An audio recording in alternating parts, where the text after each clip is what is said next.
Atma Bodha, knowledge of the self. A Muslim devotee once sent a Tamil translation of this Sanskrit poem of Shankaracharya to Bhagavan. Bhagavan prepared the following new translation in Tamil. He did the translation very rapidly, working even at night using a torch. Can Shankara, the enlightener of the self, be different from one's own self? Who but he does this day, abiding as the inmost self in me, speak this in Tamil language, Sri Bhagawan. This Atma Bodha, knowledge of the self, is meant to fulfill the want of the seekers of liberation who, by their prolonged tapas, have already cleansed themselves of impurities and become mentally peaceful and free from desires. Of all the means to liberation, knowledge is the only direct one. As essential as fire to cooking, without it, liberation cannot be gained. Not being opposed to ignorance, karma does not destroy it. On the other hand, knowledge destroys ignorance as surely as light does darkness. Owing to ignorance, the self now appears to be covered up. On the removal of ignorance, the pure self will shine forth of itself, like the sun after the dispersal of clouds. The jiva is mixed up with ignorance. By constant practice of knowledge, the jiva becomes pure, because knowledge disappears along with ignorance as the cleansing nut with the impurities in the water. But here is the word: how can the self alone be real and non-dual? Sansara is full of likes and dislikes and other opposites. Like a dream, it seems real for the time being, but on waking, it vanishes because it is unreal. Because the dream is negated on waking, I know it to be unreal, but the word persists and I find it only real.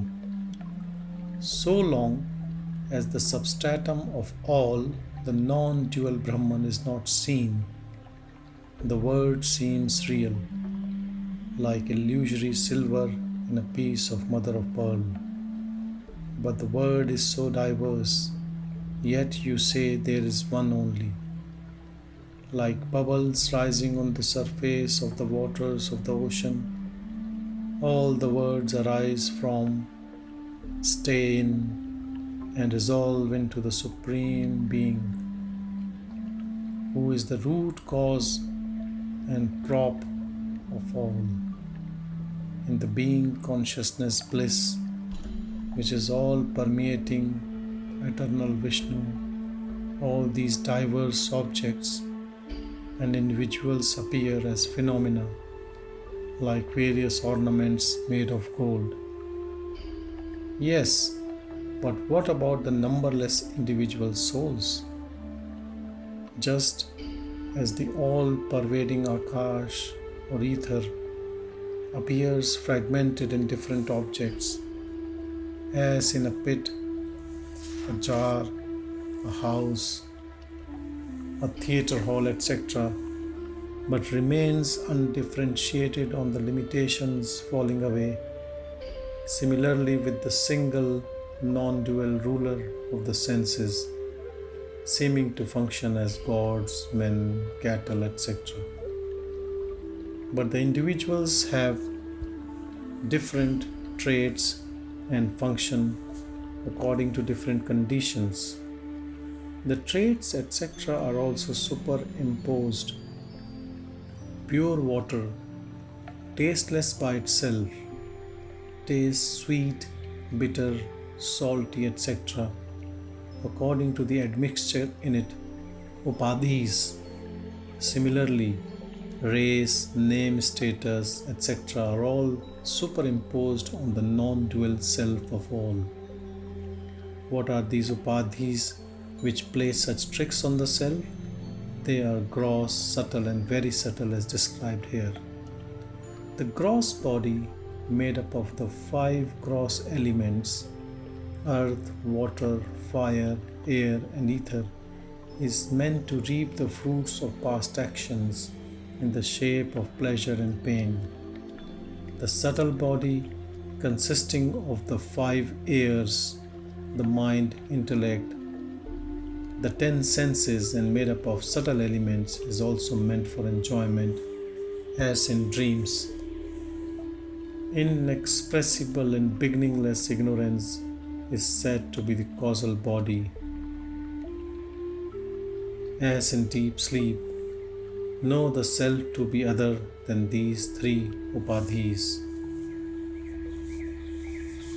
Doubt: if so, why is the self not evident to me? On the other hand, Shruti says this Purusha is made up of anarasa, essence of food. Just as a clear crystal, itself colorless, appears red, blue, yellow, etc., according to the background, so also the self, pure and untainted, seems to be identical with the body, the senses, the mind, intellect, or blissful ignorance, panchakoshas, when in contact with them. Just as husking the paddy exposes the grain within the rice, so also should one judiciously separate the pure Atman from the sheaths covering it. Atman is said to be everywhere. Why should it then be judiciously looked for within the 5 sheaths? Though always and everywhere present, the self does not shine forth in all places. Just as light is reflected only in a transparent medium, so also the self is clearly seen in the intellect only.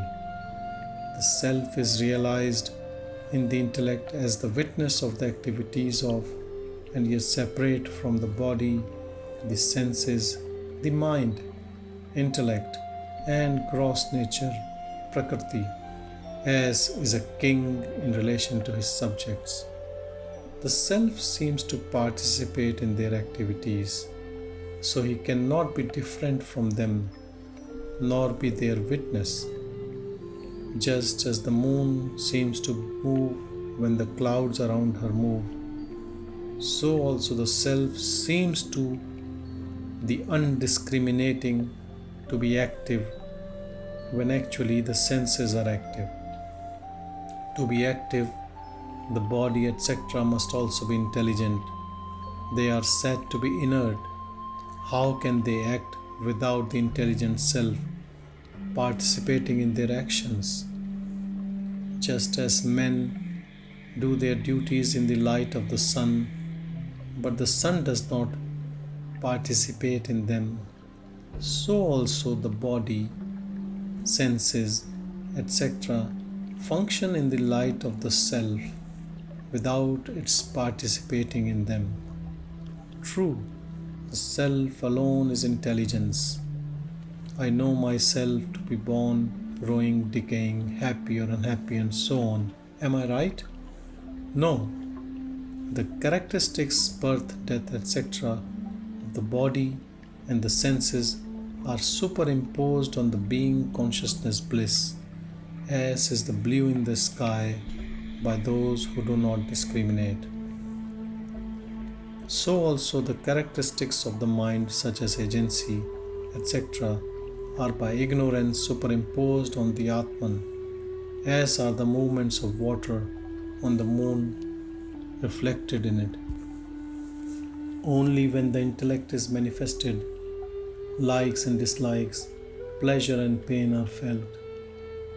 In deep sleep, the intellect remaining latent, they are not felt.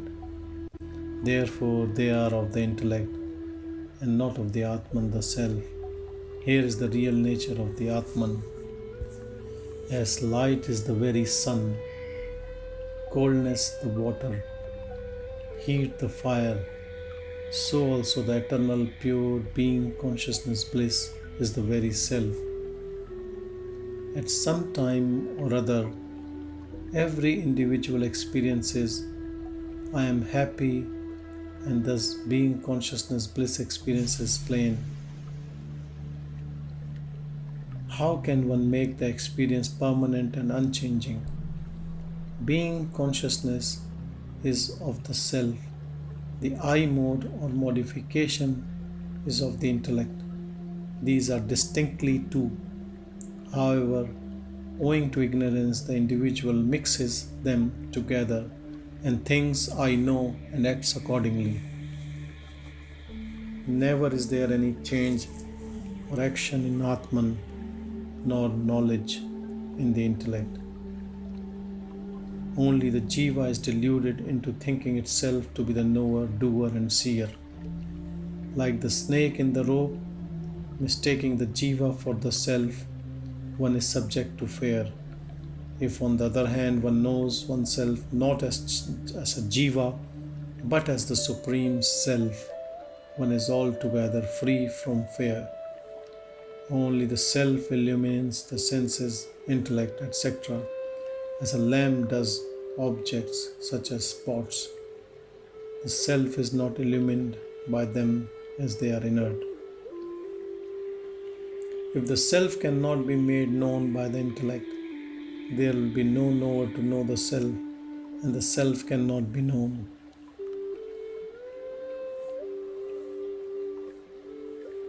To see a light, no other light is needed. So also, the self, being self-effulgent, needs no other means of knowledge. It shines of itself. If so, everyone must be self-realized effortlessly, but it is not so. On the strength of the Vedic teaching, not this, eliminate all the adjuncts upadhis, and with the help of Mahavakyas, realize the identity of the Jivatman individual self with the Paramatman, the Supreme Self.